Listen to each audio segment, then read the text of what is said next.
To determine if you have an INL or an INL clone arm, look for the tab under the wiper arm. If it's present, you have an INL clone arm. If it's missing, you have an INL arm.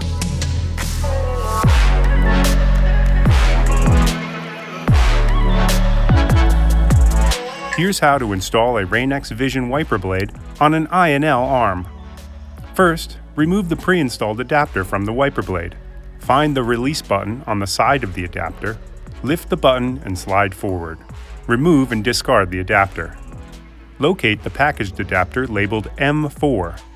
To install, align the M4 adapter so the arrow on top is pointed in the same direction as the arrow on the wiper blade base. Press the adapter onto the wiper blade and slide back in the direction of the arrow on the adapter base until it clicks into place. Press the button to flip open the cap. After you've removed the old wiper blade, make sure the wiper arm is in the up position.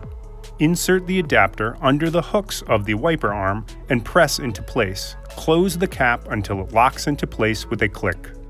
Tug on the blade to make sure it's properly fastened, remove the plastic squeegee cover, and lower the arm gently onto the windshield. Installation is complete. You are now ready to outsmart the elements with Rain-X Vision.